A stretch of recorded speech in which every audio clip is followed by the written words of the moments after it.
जी बिस्मिल्लाहिर्रहमानिर्रहीम अल्लाहुम्मा सल्ली अला मुहम्मदिन व आले मोहम्मद। अल शहीन लॉ इंस्टीट्यूट के लेक्चर नंबर 4 के साथ मैं हाज़िर हूँ अल शहीन लॉ इंस्टीट्यूट में, और मेरे तमाम लॉ के स्टूडेंट्स को अस्सलामु अलैकुम। वालेकुम अस्सलाम। उम्मीद करता हूँ आप सारे खैरियत से होंगे और लॉ को एंजॉय कर रहे होंगे, पढ़ रहे होंगे। आज का हमारा जो टॉपिक है वो किसी पर्टिकुलर टॉपिक से रिलेटेड नहीं है। आज का हमारा जो लेक्चर है वो किसी पर्टिकुलर टॉपिक से रिलेटेड नहीं है। आज मैं चाहूँगा अगर आपके दिल में कोई क्वेश्चन है, कोई सवाल है, कोई बात है तो आप पूछ लें ताकि हम उसका जवाब दे सकें। सर मेरा आपसे एक सवाल है। जी सर कि कानून जो है वो मज़लूम को भी कोई हुकूक देता है? गुड क्वेश्चन जी। शान अल्लाही एडवोकेट साहब पूछ रहे हैं कि क्या कानून मुल्ज़म को भी कोई हकूक़ देता है। तो जो बेगुनाह है उसके जो उनसे हैं वो अभी साहब पूरे नहीं हो रहे। आपको मुल्ज़म की टेंशन लग गई है। पहले कोशिश करें कि बेगुनाह को हकूक़ मिल जाए फिर मुल्ज़म को भी हकूक़ दिलवा देंगे। लेकिन हाँ, अ जॉक का part, but your question is very relevant and मैं चाहूँगा कि मैं आपको बताऊँ कानून जो है वो क्या क्या हकूक़ देता है एक मुल्ज़म को। सबसे पहले बेटा ध्यान से गौर करें। सबसे पहले आपने चीज़ देखनी है कि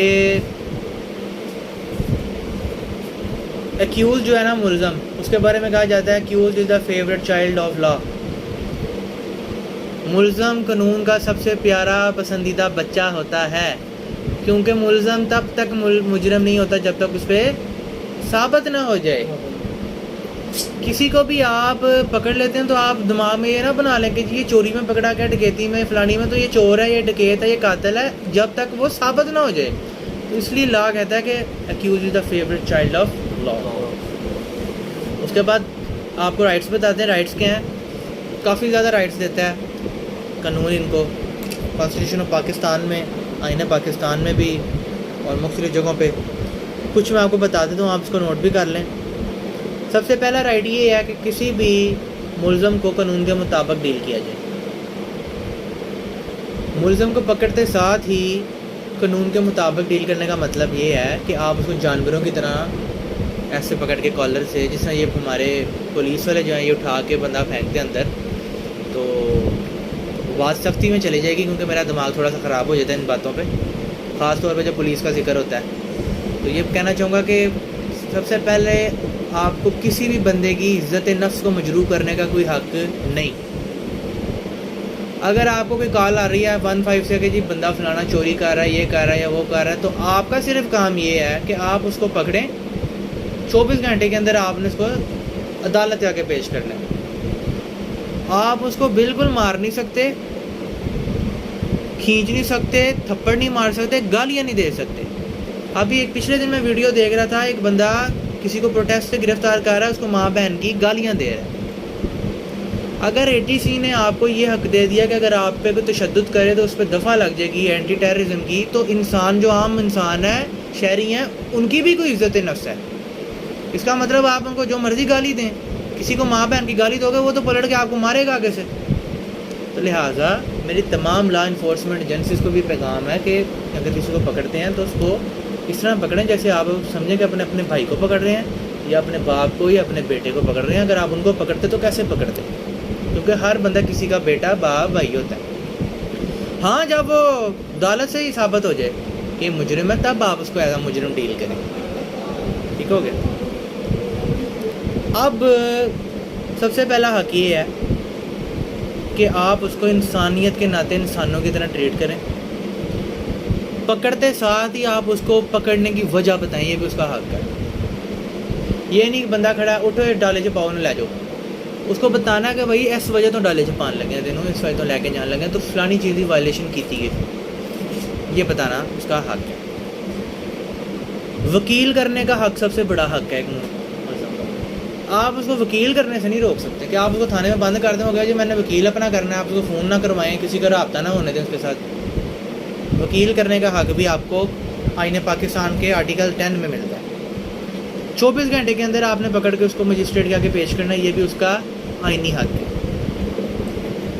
कभी भी किसी मुजरिम को क्रिमिनल लॉ में आप ये कह के नहीं पकड़ सकते कि जी ये फलाना पहले ये करता रहा है लिहाजा या अभी भी यही कर रहा होगा। किसी की पुरानी हरकत पे आप उसको मुजरिम नहीं कह सकते। कि जी ये नशई था, या कभी नशा करता था, इसका मतलब ये अभी भी नशई है। पिछली ज़िंदगी का मौजूदा ज़िंदगी पे क्रिमिनल लॉ में कोई असर नहीं होता जब तक मौजूदा में साबित ना हो गया वो कोई गलत काम कर रहा है। यार जी बड़ा बड़ा झूठ है, ऐसा मतलब हुन भी झूठ ही बोल रहा होगा। यार जी बड़ा बड़ा शराबी है, ऐसा मतलब हुन भी शराब ही पींदा होना है।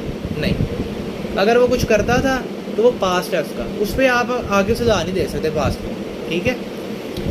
उसके बाद उसको अच्छी तरह सुना जाए, उसको सुन के उसकी पूरा उसको हक दिया जाए कि वो अपनी सफाई बयान कर सके, ये भी उसका हक है।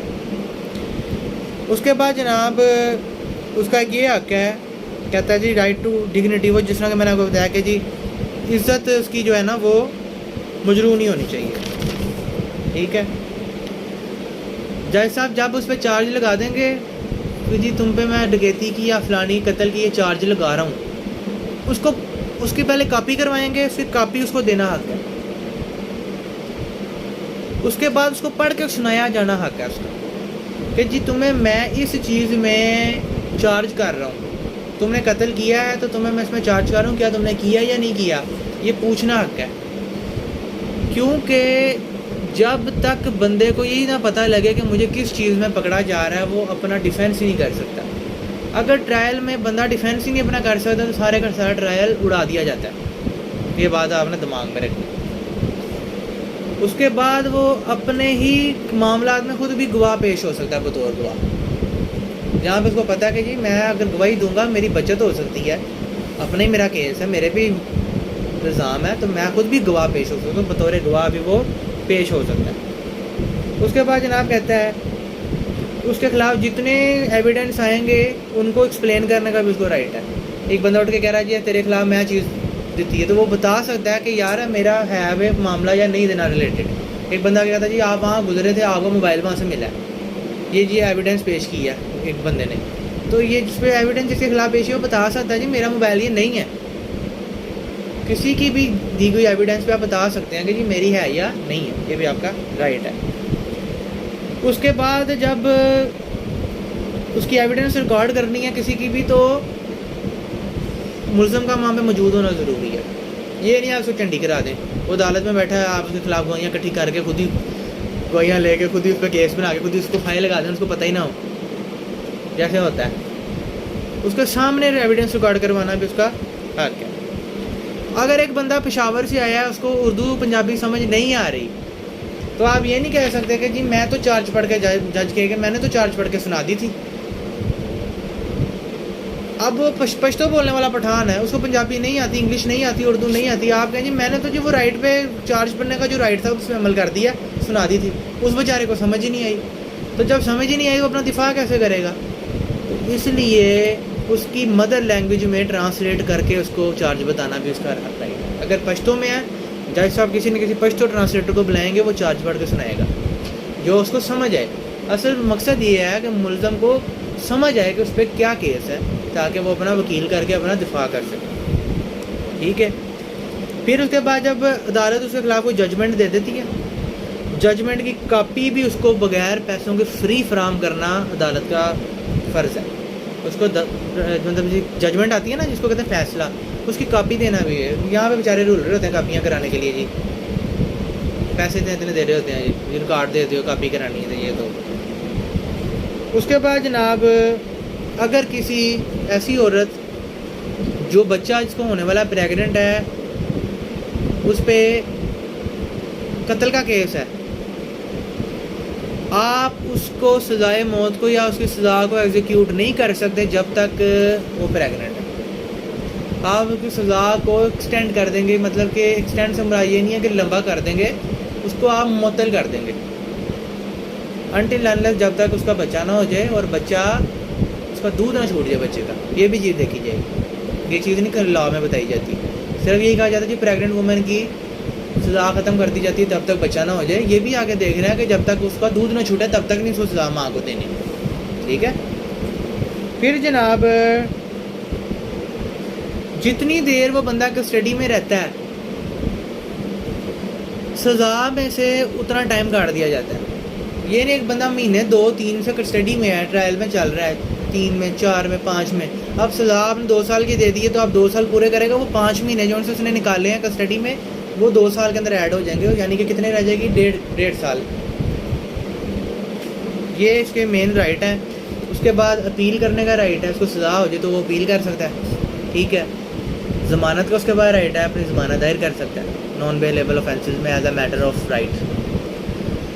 और अगर वो नहीं हाज़िर हो सकता, अदालत में बीमार है, तो छुट्टी लेने का भी उसके पास हक है कि वो एक दरख्वास्त देगा, इसको कहते हैं डिस्पेंस की एप्लीकेशन देना कि जनाब मैं आज नहीं हाज़िर हो सकता, मैं बीमार हूँ या जो भी मामला है, ठीक है। इसके अलावा अगर वो बंदा उसको इकबाल जुर्म आपने करवा लिया है धमकी दे के, वादा करके, थ्रेट करके या किसी भी ऐसे काम से कि जी इसका कॉन्सिक्वेंस फ्यूचर में उसको मिलेगा जी, यानी कि मैं वादा करता हूँ मैं आपको छुड़वा लूँगा, आप इकबाल जुर्म कर लो, या मैं आपका बच्चा मार दूँगा अगर आपने इकबाल जुर्म ना किया।